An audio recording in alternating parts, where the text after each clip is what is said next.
मंडळी 5 तारखेला वानखेडेवर भारत आणि इंग्लंडचा सेमीफायनलचा सामना आहे. अख्खा देश टीव्हीला चिकटून बसणार यात शंकाच नाहीये. पण सध्या सगळीकडे चर्चा एकाच नावाची आहे, ती म्हणजे आपला यंग गन अभिषेक शर्मा. खरं सांगायचं तर ज्या पोरानं IPL गाजवलं आणि टीम इंडिया धडाकेबाज एंट्री केली, तो या वर्ल्ड कप मध्ये असा काही घडलाय की कोणालाच कळेन असं झालंय की याला नक्की झालंय काय. त्याच्या मागच्या मॅचेसचा स्कोर बघता अभिषेकचा IPL मध्ये असणारा फॉर्म आणि आता वर्ल्ड कप मध्ये खेळला जाणारा खेळ याच्यामध्ये जमीन अस्मानाचा फरक दिसून यायला लागलाय. त्यामुळे सेमीफायनल मध्ये अभिषेकला प्लेइंग 11 मध्ये खेळवतील का, की या सामन्यात अभिषेक आपल्याला बेंचवर बसलेला दिसेल, हा प्रश्न उपस्थित व्हायला लागलाय. याच प्रश्नाचं उत्तर आपण या व्हिडिओच्या माध्यमातून जाणून घेणार आहोत. नमस्कार, मी प्रथमेश आणि तुम्हाला तर माहितीये आपला विषयच भारी. पण हे खरं तर अभिषेकच्या बाबतीत या वर्ल्ड कप मध्ये आला मोठा आणि गेला खोटा असा प्रकार झालाय. पहिल्या मॅच पासूनच त्याचं नशीब त्याला साथ देत नाहीये की त्याचा अति आक्रमकपणा त्याला नडतोय हे सांगणं आता कठीण जायला लागलंय. अमेरिकेसारख्या दुबळ्या टीम विरुद्ध तो जेव्हा शून्यावर आउट झाला तेव्हा वाटलं की चला ठीक आहे, क्रिकेट आहे, होत असं कधी कधी. पण त्यानंतर पाकिस्तान आणि नेदरलँड्स विरुद्धच्या मॅचेसमध्ये सलग डकआउट होऊन त्यानं चाहत्यांच्या काळजाचा ठोका चुकवला. एका वर्ल्ड कप सारख्या मोठ्या स्पर्धेत सलग 3 वेळा खातं न उघडता पॅव्हलियन मध्ये परतणं हाही अभिषेक सारख्या क्लास खेळाडूसाठी खूप मोठी नामुष्की आहे. जर सेमीफायनलच्या मॅचचा विचार केला तर अशी बरीच कारणं आहेत ज्यामुळे अभिषेकला बेंचवर बसावं लागू शकतं. त्यातलंच पहिलं कारण म्हणजे त्याचा सध्या सुरू असलेला खरा फॉर्म आणि सातत्याचा अभाव. जर वर्ल्ड कप मधल्या संपूर्ण मॅचेसवर आपण नजर टाकली तर आपल्याला कळून येतं की अभिषेक शर्माच्या बॅटमधून धावांचा ओघ आटला येते. झिम्बाब्वे विरुद्धचं एक अर्धशतक सोडलं तर उरलेल्या 5 सामन्यात त्याला दुहेरी धावसंख्या ही गाठता आलेली नाहीये. विशेष म्हणजे USA, पाकिस्तान आणि नेदरलँड्स विरुद्ध तो सलग 3 वेळा शून्यावर बाद झाला. वेस्ट इंडिज विरुद्धच्या करोया मोरोया अशा महत्वाच्या सामन्यातही तो अवघ्या 10 धावा करून बाद झाला. अशा वेळेस त्याने ओपनिंग बॅट्समन म्हणून जो भक्कम पाया रचायला हवा होता त्यात तो कमी पडताना आपल्याला दिसला. म्हणून खूप चाहत्यांच्या आणि टीम मॅनेजमेंटच्या अपेक्षा धुळीस मिळाल्या गेल्या. त्यामुळे अभिषेकचा फॉर्म कुठेतरी मागे पडलाय का ही जाणीव टीम मॅनेजमेंटला आता होऊ लागलेली दिसतेय. म्हणूनच अभिषेक शर्मा इंग्लंड सारख्या बलाढ्य संघाविरुद्ध उपांत्य फेरी खेळण्यासाठी संघ व्यवस्थापन त्याच्या खराब फॉर्मवर विश्वास ठेवेल का ही शंका उपस्थित होते. त्यानंतर या मॅच दरम्यान टीम मॅनेजमेंट त्याच्या फिटनेसवरही शंका उपस्थित करू शकतं. त्याचं कारण म्हणजे या स्पर्धेच्या सुरुवातीपासूनच अभिषेक शर्माच्या आरोग्याबाबतच्या बातम्यांनी टीम मॅनेजमेंटची चिंता वाढवलेली होती. स्पर्धेच्या मधल्या काळात त्याला पोटाच्या इन्फेक्शनमुळे रुग्णालयात दाखल करावं लागलेलं होतं.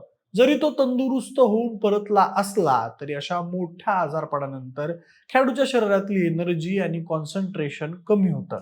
मैदानावर वावरताना त्याची चपळता आणि मोठ्या इनिंग खेळण्यासाठी लागणारी शारीरिक क्षमता सध्या पूर्वीसारखी दिसत नाहीये. अशा मोठ्या बाद फेरीच्या सामन्यात 100% फिट नसलेला खेळाडू खेळवणं हे भारतासाठी धोक्याचं ठरू शकतं. त्याचबरोबर अभिषेक हा मैदानावर बुलंद तोफेसारखा खेळतो. त्यानं मारलेले तडाखेबाज शॉट्स आपण बघितलेलेच आहेत. पण सध्याच्या त्याच्या बॅटिंग बद्दल तज्ज्ञांनी खूप प्रश्न उपस्थित केलेत. त्याच्या बॅटिंगमध्ये एक तांत्रिक चूक वारंवार दिसून येते, ती म्हणजे फटका खेळताना त्याचं शरीराचं वजन बॅकफुटवर जास्त राहतं. त्यामुळे शॉट मारल्यानंतर चेंडू हवेत जाण्याचं प्रमाण जास्त असतं. त्यात इंग्लंडचे फास्टर बॉलर्स जसं की जोफ्रा आर्चर आणि मार्कवूड हे त्याच्या बॅकफुटवर वजन जाण्याचा फायदा घेऊ शकतात. तसेच चेंडूची किंमत न राखता सुरुवातीपासूनच बेजबाबदार फटके खेळण्याची त्याची स्टाईल भारताला पॉवर प्ले मध्ये अडचणीत आणताना दिसते. अभिषेकची ही रॅश शॉट खेळण्याची सवय त्याला महत्वाच्या सामन्यातून बेंचवर बसवण्यास कारणीभूत ठरू शकते. त्याचबरोबर विंडीज सोबत झालेल्या सामन्यांमध्ये अभिषेकनं खातं खोललेलं होतं, ते पण त्याला जास्त काळ टिकवता आलं नाही. त्यानंतर याच संधीचं सोनं संजू सॅमसन करताना दिसला.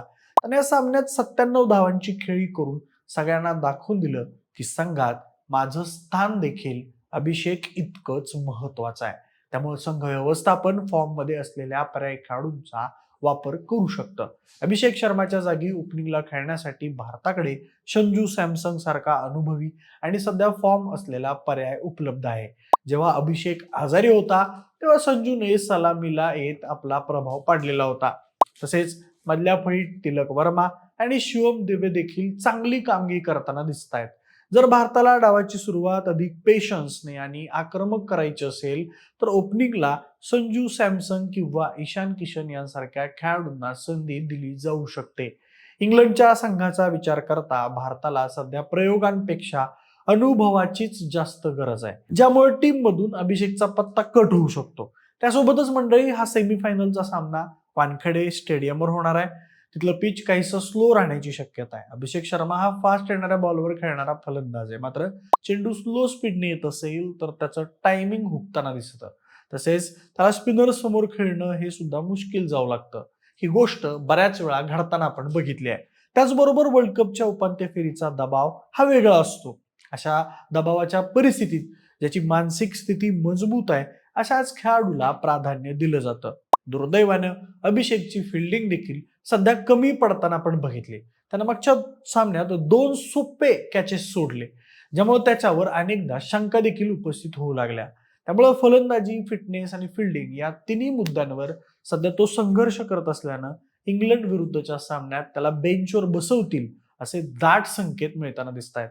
सेमीफायनल मधील एक चूक भारताला वर्ल्ड कप मधून बाहेर टाकू शकते. त्यामुळे अभिषेकला संघात घेण्यासाठी टीम मॅनेजमेंट त्याचा खूप विचार करेल, हे नक्की आहे. बाकी मंडळी, अभिषेकला या सेमीफायनलच्या सामन्यामध्ये टीम मध्ये घेतील का, की त्याऐवजी दुसऱ्या कोणत्या खेळाडूची वर्णी लागेल, हे आम्हाला कमेंट बॉक्समध्ये नक्की सांगा. सोबतच आपल्या विशेष भारीच्या युट्यूब चॅनलला सबस्क्राईब करायला अजिबात विसरू नका.